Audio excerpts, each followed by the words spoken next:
Thank God it's Friday and you are welcome to your favorite newspaper hail and review show, the Inside Nigeria. In just about 5 minutes, I'll be reading to you interesting stories from five different Nigerian newspapers. And as soon as I'm done, I will hand over to the studio where they will do more justice to the stories. My name is Tion Joseph, and I'll begin this morning with Leadership's Friday publication. On leadership this morning, the list says breach of electoral act. Party officials risk 6 months jail over vague financial reports. Details on this story is found on page 4. Do where to grab a copy for yourself. Heading down there, the first bullet says CSOs worried over non-compliance. INEC's inability to prosecute offenders. The next bullet says electoral body yet to publish audited accounts of parties since 2017 as required by law. That is what we have on the front page of leadership this morning. Having said that, I'll move on to the nation. The lead story on the nation says security chiefs, Wike attacks Atiku for criticizing Buhari. And the first bullet says Rivers governor vows to remain in PDP, fight vultures, scavengers. And the last bullet says Obi outlines plans. That is what we have on the nation this morning. We now move briskly to The Guardian. The lead story on The Guardian this morning says 133 million Nigerians remain poor despite sharing $700 million Abacha loot. Now, the first bullet says 25.3 million Nigerians face acute food nutrition insecurity in 2023. The next bullet says UNICEF, over 14 million children in Nigeria face acute malnutrition. And the last bullet says PDP carpets APC over NBS report, says majority of Nigerians excluded from intervention schemes. Now we move to the Punch, which is also the last paper I'll be reviewing before I hand over to the studio this morning. On the Punch today, the list of reasons hoodlums attacks, FG deploys soldiers, DSS in INEC offices nationwide. The first bullet says security team to be drawn from Army, Police, DSS, NSCDC, Fire Service. Second bullet says governors using thugs, state security outfits to cause violence. IG cries out. And the last bullet on the Punch this morning says US threatens to sanction candidates, politicians sponsoring violent campaigns. That is what we'll be taking on the first part of the show. Please stay tuned for the second part of the show, and I'll be back your way 10 a.m. on Monday morning. My name is Tion Joseph. Do have a great weekend ahead.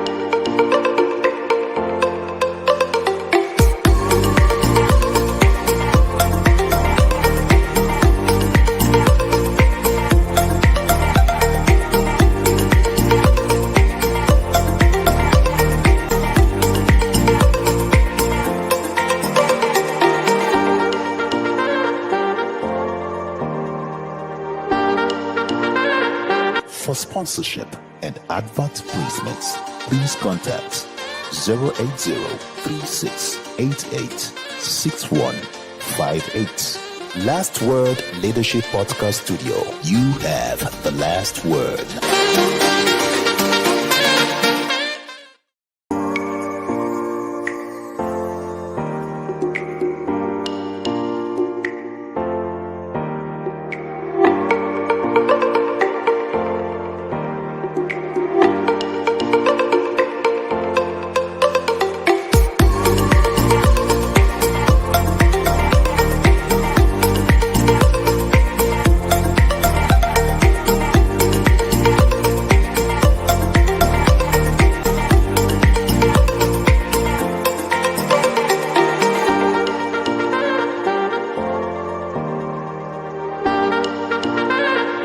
For sponsorship and advert placements, please contact 080-3688-6158. Last Word Leadership Podcast Studio. You have the last word.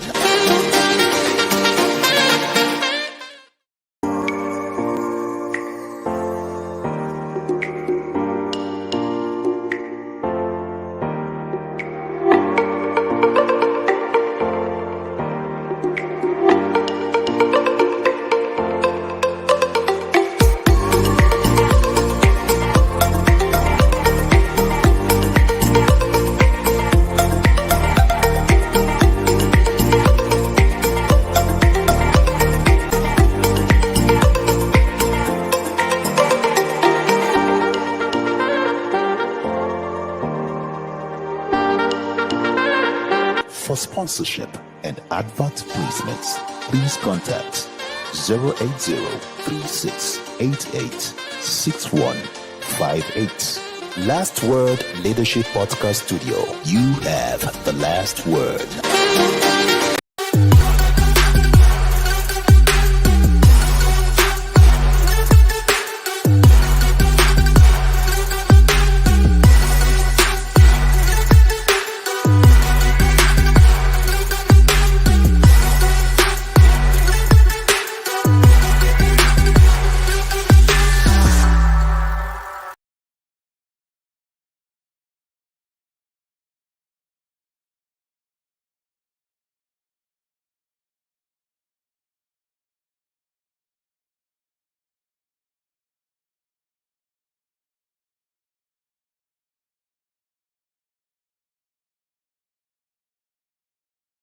Inside Nigeria, keeping you informed on what matters.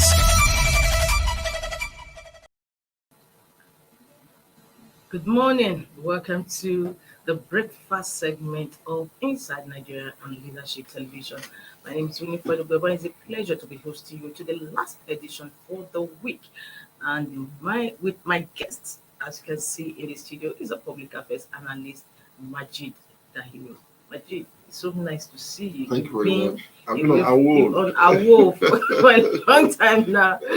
A pleasure to have you today. Oh yes. Thank you very much. It's good to be here. Missed your Yes, I missed the your show. analysis, your way of analytical thinking Thank you very on much. the issues in our country. So we are starting off with Leadership newspaper. It's Nigeria's most influential newspaper. Let's have Leadership Friday on our screen.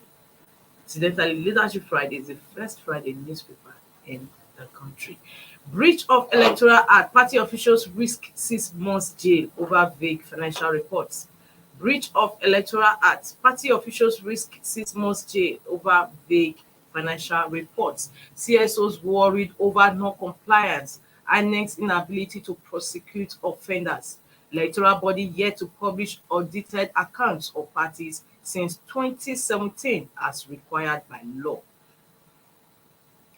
This Electoral Act is a development story, by Leadership newspaper. Leadership newspaper made 2 attempts at least to get INEC to respond to these audited reports, and it finally came maybe about 2 weeks last week, and this is the second report we are doing from it.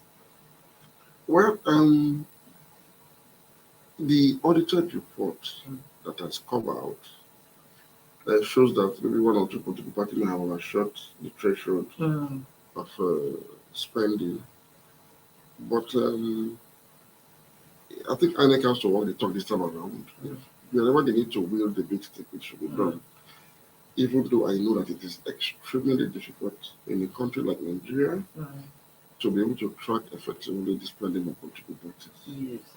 Because they spend on things that they cannot be documented at all. So it is what you have documented that you have even overshot the threshold allowed under the Electoral Act for political parties to spend that we're even looking at now.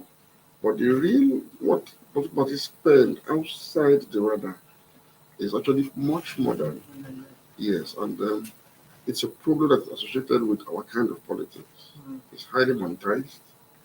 In fact, it's dollarized. Part of the reason you're having starting from primaries. From primaries, you see dollars being doled out.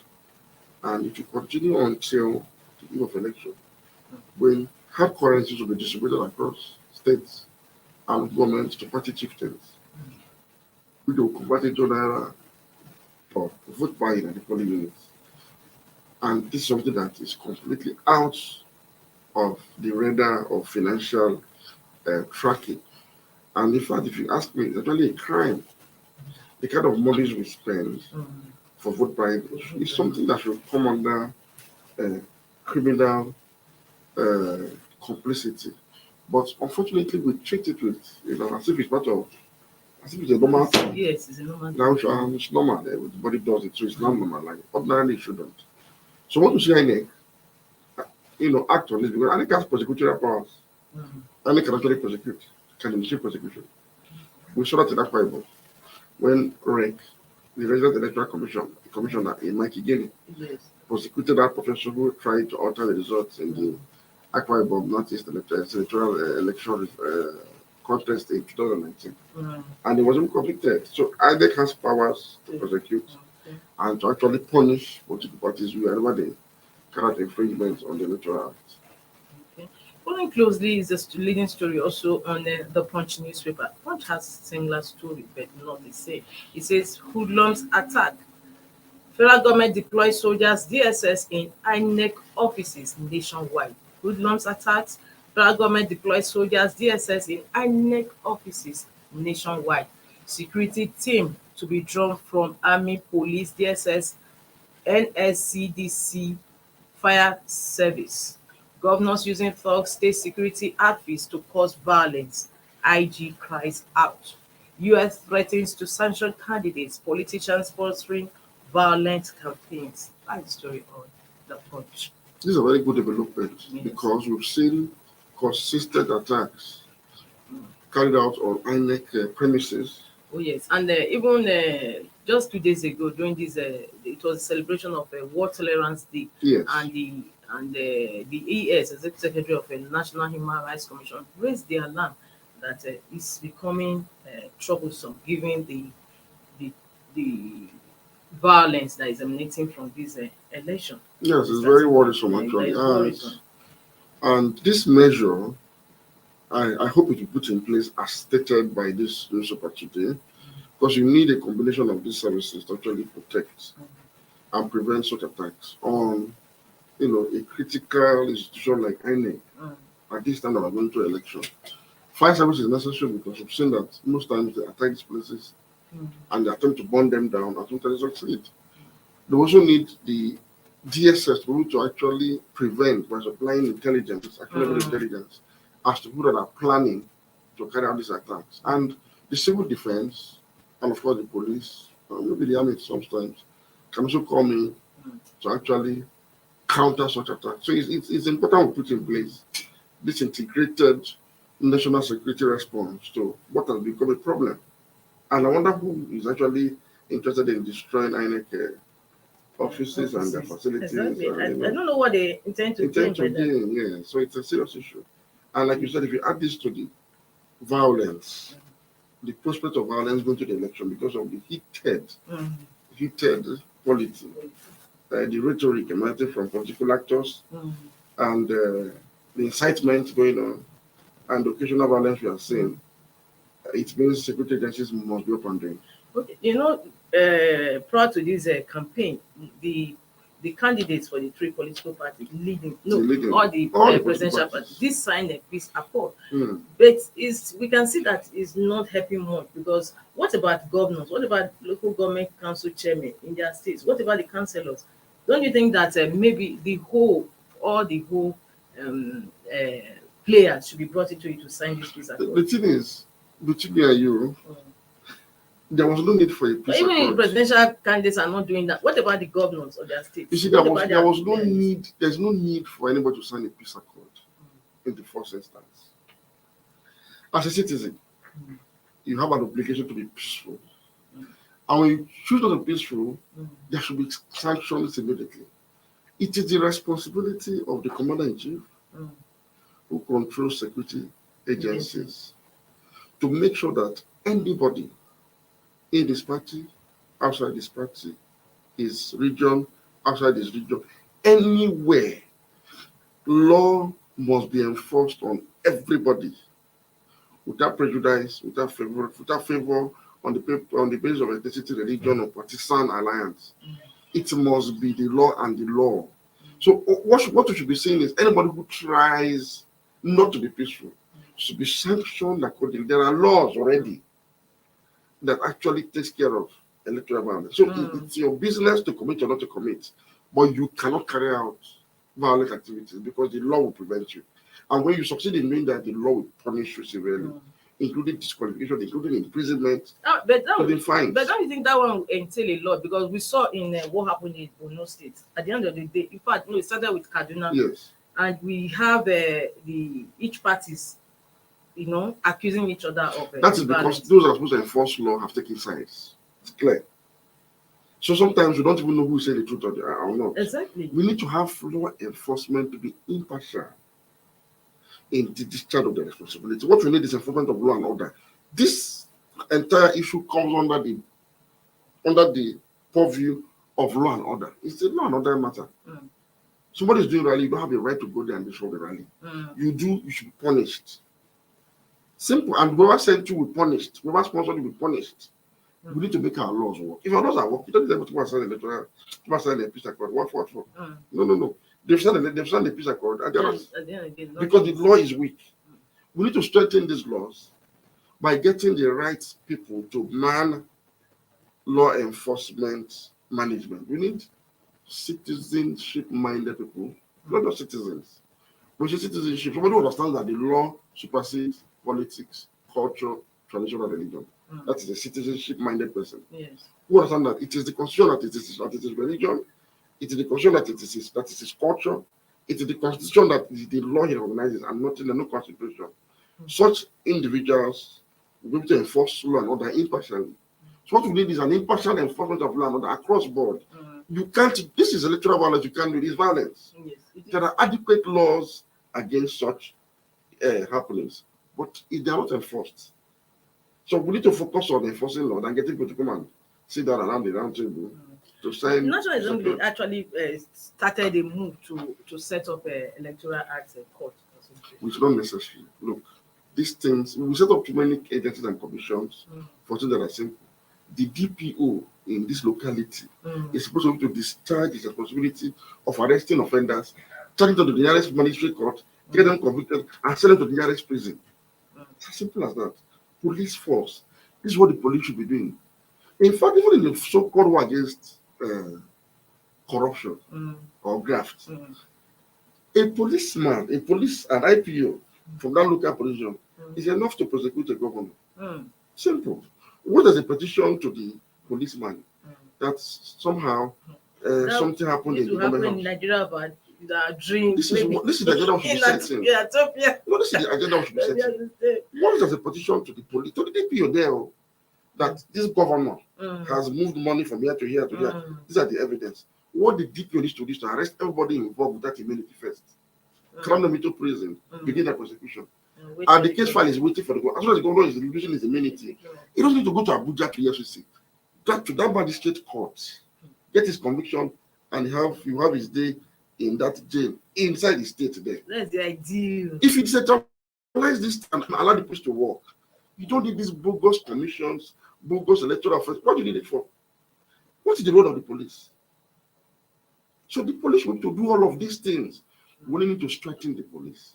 We need to invest in police force. You see, the day you solve the problem of Nigerian police force, you will have solved Nigerian security problem by more than 80%. Just fix the police. That's all. Fix the police force. That is the standard procedure all over the world. When you see police in the Republic, you know that you've seen authority. Police. Because anything it does to you is final. Nobody can come. Was not in Canada that the Attorney General of a region in Canada, who happens to be a Canadian of Nigerian origin, he was stopped by a traffic police for traffic offense, and he attempted to call the attorney. And the fact that he made a call to just complain, he had to resign. Police. So we need to start. Look, a police officer should be able to prosecute you on the spot. Until we do that, we can keep creating agencies, behemoths. It will waste money. It will not be effective. It will not be. So we need to strengthen the police. We need to enforce law and order and prevent these things from happening. Wow, thank you for that. From Leadership and Punch newspaper, we're moving over to the next paper we have on our menu, and that is Vanguard newspaper. Vanguard and Guardian newspaper, they have the same headline story. The story that started trending yesterday evening. It says, according to the National Bureau of Statistics, 133 million Nigerians poor. 133 million Nigerians poor. That is NBS. Can you zoom on that? Let me read the riders. It said North has 85 million of these 133 million Nigerians that are poor. South, 47 million. 66.5 million children are poor. Sokoto State tops with 91% poverty rate. Ondo State least poor with 27%. Federal government will use report to allocate resources, President Buhari. MBS poverty report not contestable, NECA. APC leaving behind poverty legacy, PDP campaign. Wow, it's the same story on The Guardian. Let's see how The Guardian couch its own leading story. The Guardian. The Guardian says 133 million Nigerians remain poor despite sharing $700 million Abacha loot. 133 million Nigerians remain poor despite sharing $700 million Abacha loot. 25.3 million Nigerians face acute food nutrition insecurity in 2023. UNICEF, over 14 million children in Nigeria face acute malnutrition. PDP carpets APC over MBS report, says majority of Nigerians excluded from intervention schemes. Wow. 133 million Nigerians out of about estimated 200 million Nigerians are poor. Yes, and this to me is actually a conservative estimate. Because if you look around us, should be more than that. I actually think so, because people like us, I think I put to be in that category as poor people. I actually assess myself based on that this morning. Really. Me too. The truth is, if you spend most of your income on just feeding, yes, you are poor. And exactly. That's why I checked. Whenever I have any allowance at all for the month, it doesn't go beyond the week, and mostly goes on food. Now, but there's something that the Guardian is doing that is very interesting. It says, look, despite sharing $700 million about loot, yes, it was a terrible idea from the beginning to share Bacha loot on so-called poverty alleviation programs. I think it was the Guardian that reminded me this morning that yes, we actually had $700 million. It was never a good idea. In fact, the entire poverty alleviation program of the government was never a good idea. We have a country with such humongous number of poor people. The government inherited a large percentage of Nigerians that are poor. And after a few years in government, it was unable to alleviate poverty, rather poverty increased. To the point that Nigeria became the poverty capital of the world eventually, overtaking India at the time. You cannot alleviate such massive number of poor people through poverty alleviation programs. No.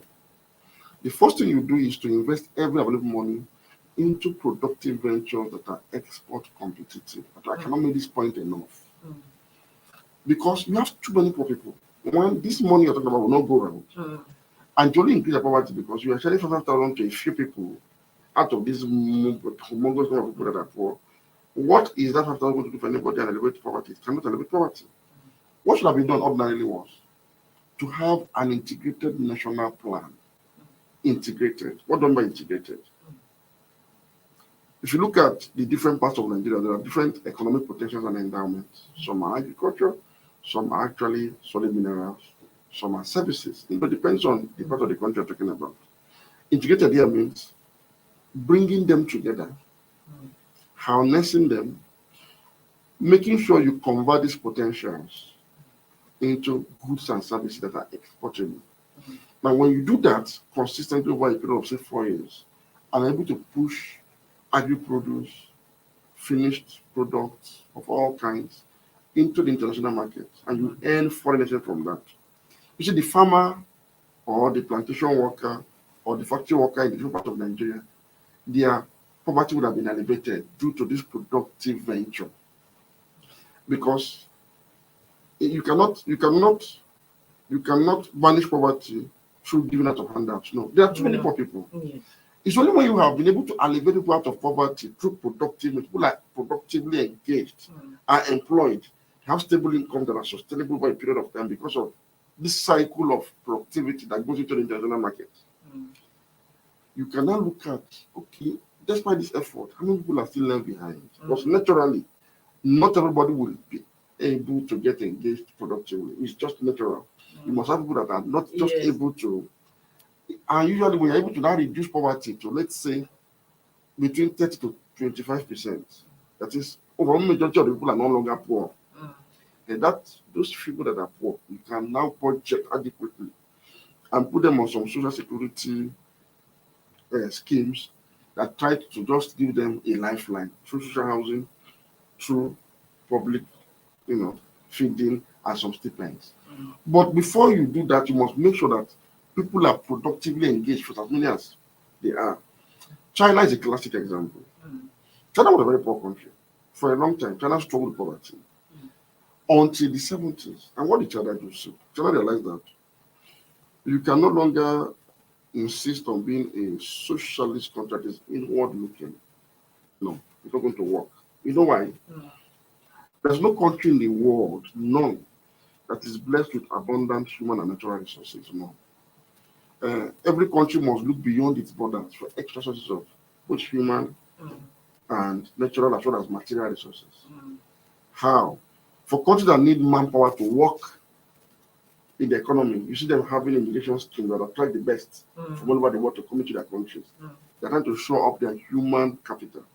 Now, for those who don't have raw materials, you see them going all over the world to other countries to go and scout for raw materials to feed their industries. They want to show up their natural resources at home. So every country is interrelated. It depends on how you are able to put yourself in a strategic position to take advantage of the global system to enrich yourself. Nigeria has not been able to do that. But China did that in the 70s. How? China made a simple decision.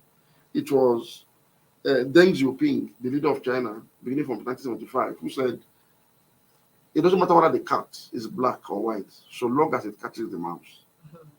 And so what did they do? Simple. They realized that they needed to mix the economy a bit of socialism and a bit of capitalism. And so they began this hybridization of the economy. And they went to strategic partnership with the West. America's capital flowed into China. But there was something the Chinese did. They made sure that every capital inflow by way of investment from America was oriented towards export, meaning that as Americans are bringing their foreign investment into the country, the goods and services are being exported to earn forex.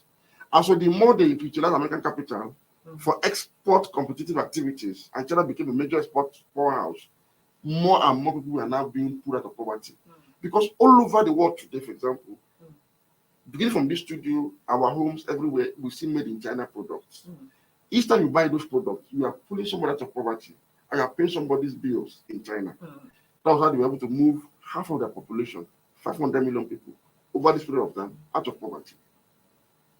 So before you can put people out of poverty, you must become an export competitive country. There's nothing you can do about it. So I had expected that this $100 million would have been invested in critical economic enterprises that would contribute to this export competitiveness. But unfortunately, we distributed it. So we are like a family rather, that we are poor. Suddenly we got 100,000 naira. And instead of investing it in petty trading, that the mother of the house can go to the market and sell tomato and onions to bring money. We shared that, okay, but we go and take lunch at Germany this afternoon. After the lunch, we came back home and we became poor. That's what we did. So I like the way the guy there brought the fact that we spent $100 million. And we criticized, we called out the government. Don't spend this money on this. Look for something reasonable, even if it is the power sector. Use it to refurbish our power infrastructure, to make power available, so it can boost economic activity. That would have been better. But no, we used it, we distributed it, and after many years, poverty has increased rather than reduced. So it's important to call out the one to say you made an error of judgment in distributing this money for poverty alleviation. When you have refineries that are not working, what happened to use that money to build even if it's one refinery or fix the existing refineries to guarantee Nigeria energy security? Because before it can become export competitive, the first thing you need is energy security, availability of power, gas, and petroleum products at affordable prices. That's energy security. Why didn't we channel this money into solving a problem that has kept us permanently on the potential list of petroleum? If it is an OPEC country, why didn't you do that? Why did you distribute it? So it's like we ate the money, we ate our yamana and the CDM, and then we're sitting down asking for more. So that is the point. So it didn't work. So I hope that those that are coming in are taking note of what is happening, including those that are in the APC. You see, like I keep saying on this program, I'm willing to give every aspirant the benefit of the doubt. Because this is Buhari's government. I cannot hold another person responsible, even if the person is an APC member. I will not.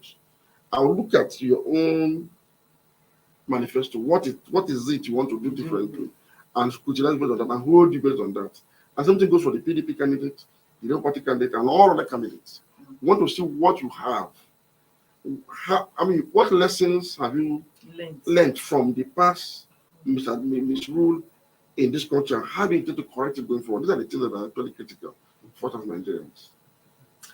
Thank you for that. Well, let's go on a break. When we come back, we'll be looking at other papers we have on Amen. Don't go away.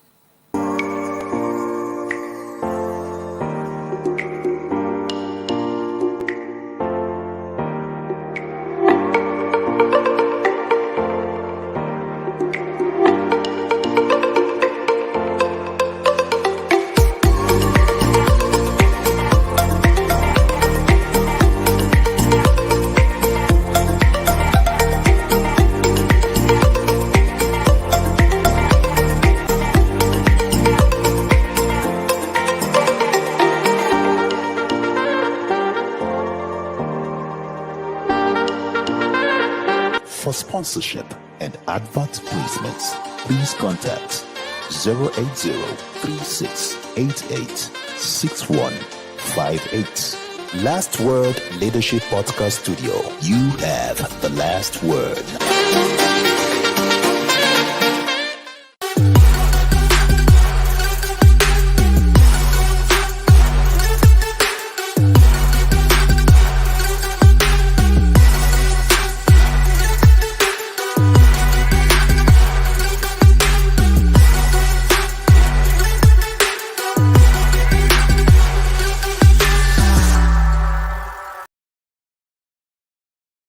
Inside Nigeria, keeping you informed on what matters.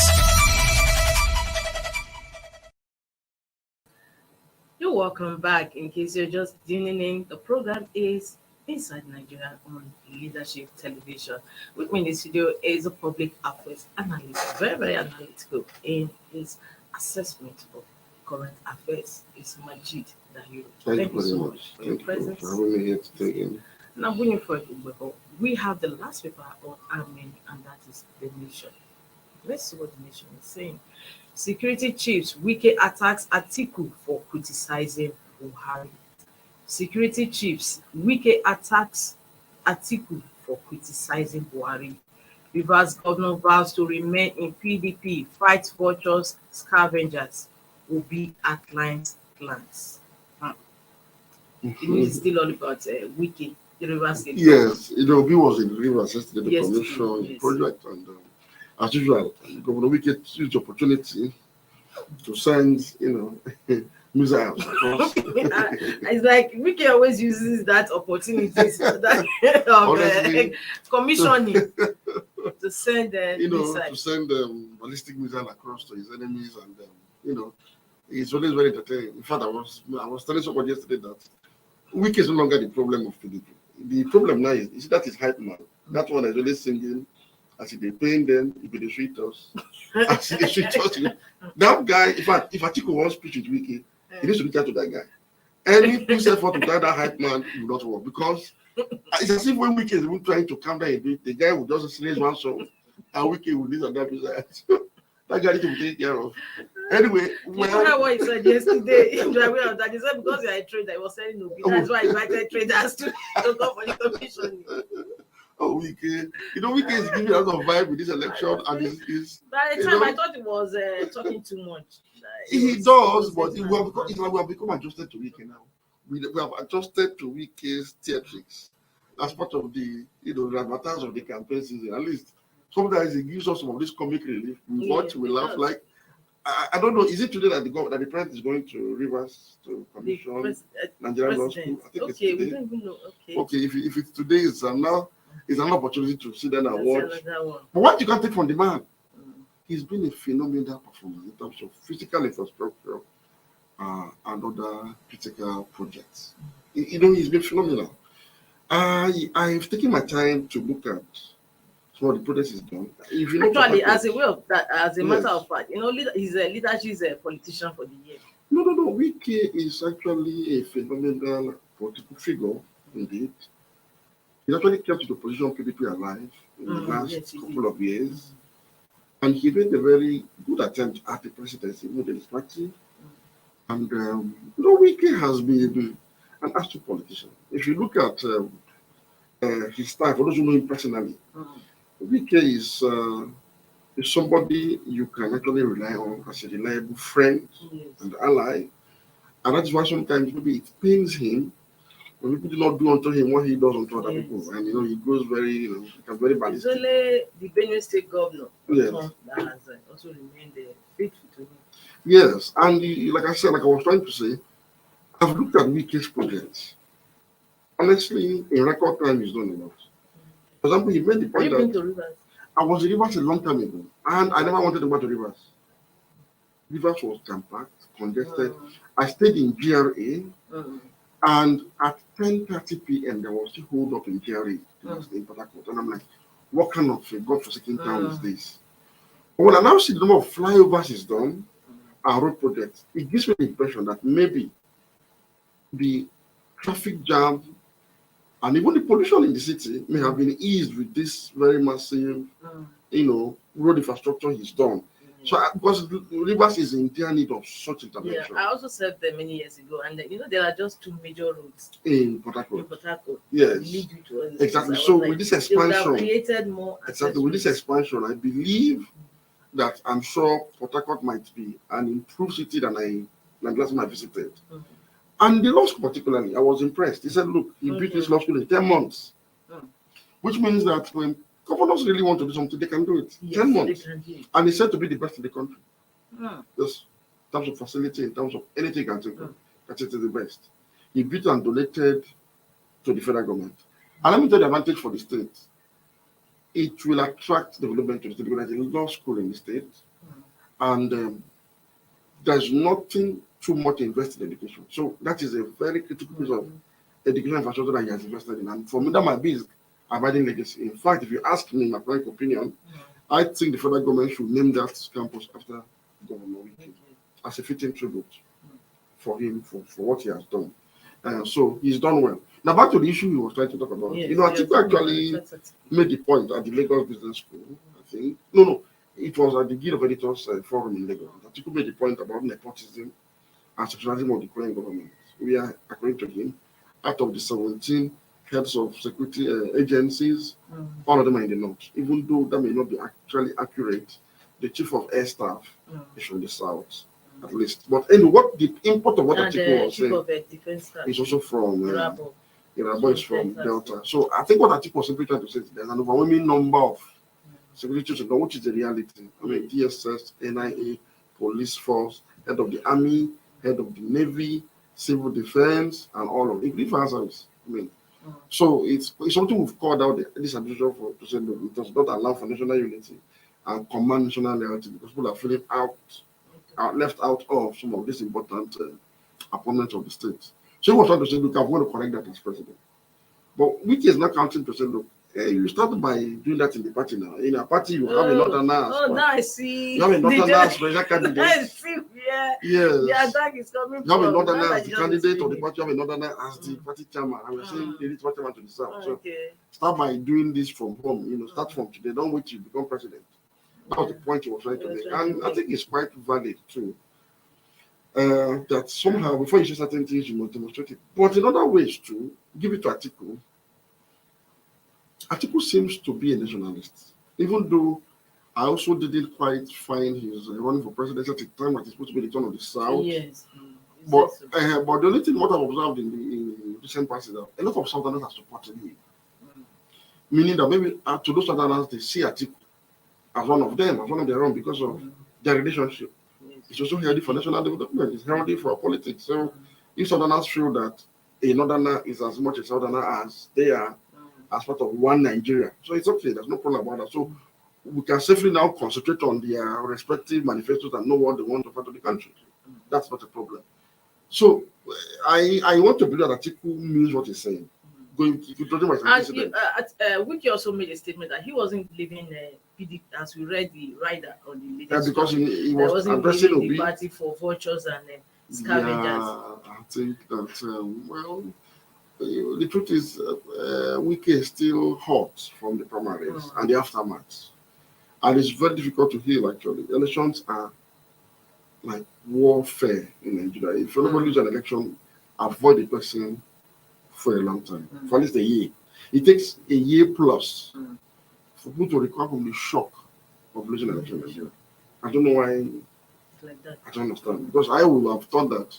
Of course, but you should know why, because most Nigerians, they don't think of, sorry to say, of what they are going to do, what they are actually going to take for their own personal benefit. So otherwise, I don't know why somebody would lose an election and, be to suffer from post-traumatic stress disorder, like somebody who went to Iraq or Vietnam to fight war. Exactly. So I think that Wike is still, but I can also say that he's gradually getting out of it. But again, that is hype man. Needs to be restructured. However, during the commission yesterday that had Obi in attendance, they made reference to another trendy story, what Soludo said to Peter Obi that he wasn't going to win. And UK did say that those saying that are just envious of him. You don't want to comment on that? You see, what Soludo did was needless, unnecessary, and in very bad taste. Soludo was criticizing Obi based on that. Based on the fact that his own candidate of Abga is better than Obi, and that people should campaign and vote for his own than Obi, it's a different matter. If he should do that in Anambra, let's say he goes for a rally and is campaigning to Anambra to say, no, vote for my candidate, don't vote for Obi. It would have, the context within which he made his criticism would have been more understandable. But you cannot sit down. You came on air and somebody asked you about Obi's investments. You said they were next to nothing. Now, it worked, in terms of work. Now, Obi didn't respond to that. Obi's handlers, officially, none of his spokespersons responded to that. Nobody attacked you. But naturally, his supporters on social media would have thought, why did you say that of their principals, investments, and maybe attacked you, which is something every supporter would do. And in response to them, you now took your time as a governor to write multiple paragraphs of pages, almost a memo. Did you say memo? Okay, memo, sir. Very lengthy one. Against this man. And it was a mix of different issues that were, to me, totally unrelated. First, I read it comprehensively. We talked about the fact that Igbos should be looking for alliances and all sort of that. You're trying to limit Obi to an Igbo candidate, and Obi has consistently told you that he is not. Obi has told you that don't you vote for me because I'm an Igbo man or from the southeast. And it's not a turn of the Igbos. It's not of anybody. It's a turn of Nigeria. He has made this point. At all public fora, he has made this point. And Obi has a lot of supporters outside Igbo land, if not more. I keep making this point. If not more. So it was wrong to have narrowed him to an Igbo candidate and now make it look like the Igbos shouldn't even be contest for president and that they should be negotiating. After the Igbos have voted for Obasanjo in 1999 and 2003, voted for Yar'Adua in 2007, voted for Jonathan in 2011, and for Jonathan again in 2015. And now that it's coming to the South, after the Southwest have done presidency, the South have done presidency, you still said the Igbos should be negotiating. I know something about negotiation. And indeed, Obi is negotiating his presidency, is going around the country. As PDP aspirant, this man went around 35 states. And as Labour Party candidate, he's going around consulting both openly and behind the scene, asking for people to give him their mandate to president. What else do you want him to do? You need him to sit down with you and carry the entire Ochanja market or main market along for consultation. That was in bad taste. Now, on the issue of Obi savings, there was something curious about Professor Soludo's remark. It's very strange. He said, government exists to save lives, not save money. And I was wondering, since when did it become a crime for a government to save money? Is it possible for government to solve all problems in the country? No. So why is it now making it something that looks bad that a governor decided to save money? Something that we are in dear need of today. And curiously, Soludo, in that same statement, talked about the fact that he also saved money during the Obasanjo administration, which saw our foreign reserve rise and created an excess crude account. He said so. So you are taking credit for saving money on the Obasanjo on one hand and criticizing Obi for saving money in another hand. That's a contradiction, which means it was based out of bile, if you ask me. And most importantly, this same Soludo came in and said that he didn't see any money from the present administration, that he met an empty treasury. Soludo said so on TV. And Soludo has now resorted to levying taxes on Okada riders, wheelbarrow pushers, keke drivers, bus conductors and drivers to raise money to run government. So, meaning that you would have preferred your position to have left something for you that would have used to run government. Yet you are criticizing somebody who left money. You didn't dispute that he left money, but that he left money when there were more works to be done. You know, it's a bit of a contradiction. And on the issue of investment, now what less than nothing, that cannot be Obi's fault. It's like blaming MI Opera for the defunct industries he set up in the First Republic today. No, he did his own bit by investing. There was a government 8 years later. If the government saw that the investments were depreciating, it was his responsibility to divest such investment away to something else if there was a need for that, while making issues out of nothing. And in all of his treaties, he didn't accuse Obi of misappropriating public funds. So what was the basis of this whole? I don't understand. And you know, in the process, he put down his own Indigo people. That was the saddest part for me. He made it look like Igbos are a minority. He said the entire vote for the is 1.6 million votes. Something equivalent to just cannot vote. Meaning that, so because of that, you shouldn't even be in the equation. They allow Obi to go and run his race and fail. Why is it your headache? And Obi made the point yesterday at Rivers, in Rivers, that Herbert Wigwe, the former CEO of Access Bank, is from Rivers State. And that he should be asked that he left $50 million in an account in that bank for his predecessor to take over from him. So I begin to wonder, why are we criticizing a man who nobody is disputing whether he left money, but the problem is why did he leave money? So he didn't leave us in debt. Some said the money was not enough as he claimed. That is another ball game. He left money in a country where nobody leaves money. Where people squander their available money and borrow and plunge their state into debt. This one left money. He was known to have cleared backlog of pensions and gratuity and didn't owe any. And he said that he didn't owe any contractor and that he didn't owe civil servants. It's a fact. Now, what else was he supposed to use money to do that he didn't do? You not know that the roads he did have been washed away, but he did roads. He did. Now, do it better. So I still don't understand the basis for Soludo's outbursts. It has no basis. And unfortunately for Soludo, what he does not understand is, P2B what is what? If he does not an Igbo candidate, he's an Igbo man, but not an Igbo candidate per se. P2B has restored some level of pride and dignity politically to Indigo because he has proven that an Igbo man can be accepted across board in Nigeria of today. A pride that should have been something that should gratify Soludo and everybody around him. But unfortunately, they are throwing it away. They're not making it look like the Igbo man's problem is actually the Igbo man. Unfortunately. And you see that people that are defending Obi are coming out of other ethnic groups to say what you did is wrong, what you said is wrong. So, again, it was baseless. Obi has his shortcomings, plenty shortcomings. Up till now, we've not seen Obi's manifesto. That should be what we should be interrogating. Why is the manifesto? Because you cannot be talking without putting it in a proper format that can be tracked. Yes. So you can expect certain KPIs. So these are the issues we should be involved in. And even when he brings out the manifesto, we need to interrogate it. Do you think this will work? We don't think this will work. These are the things we should be having, not this personality attack that as far as I'm concerned, some culture is unnecessary. And Soludo also told us that he had some statistics available to him only. So that he will only win 5 states or 4 states. Why is Soludo bothered? Soludo should be happy now. That means his own candidate or why he's supporting will win. So I don't understand. Why are you bothered about somebody losing the election? Obi has won his own race, if you ask me, in this election. From a fringe party like Labour Party, Obi has become a major contender. That's some polls are putting Obi ahead of the major political parties. And whether I like it or not, Obi has a following that's organic. And it's for me as a Nigerian, I'm excited. I might not be an Obi supporter. I don't know who I'm going to vote for yet. But one thing is sure, that Nigeria can organize around the candidates, irrespective of ethnicity and religion, and without monetary inducement, is something that every Nigerian should work on and appreciate. Whether it will result into an electoral victory for them, it doesn't matter. Something has started. It has shown that Nigerians can actually organize around pragmatic issues of good governance. I've seen have identified Obi and his antecedents as somebody that is different from others. So be it. Whether they win or not is immaterial. Election is not about winning. No. The end goal of election is not winning. Winning is just a means to the most important end.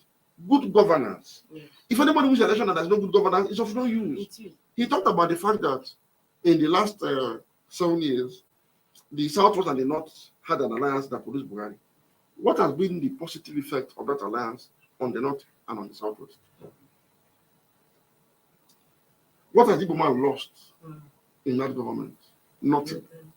So if at the end of the day again, as we even the Igbos vote for Peter Obi, and others vote for another person, another person does not have good governance, Igbos lost nothing. So I don't understand why a professor does not understand this, Thomas's approach to governance. So let him allow Peter Obi to be. Let him focus on his own candidate. Let him also do what Peter Obi has done.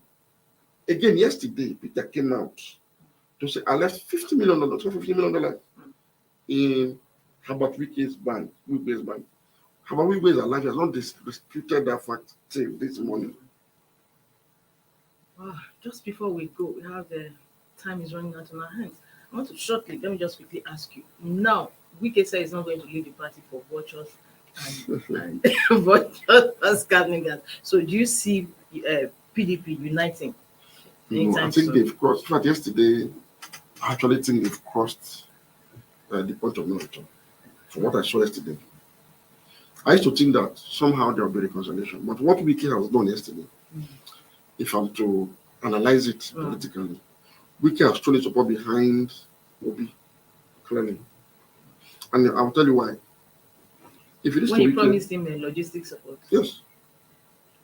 Wike is aware that Rivers State is a stronghold for obedient movement. Yes. He's aware. It's unprecedented. After Peter. You see, when Wike announced a few days ago that in the next few days,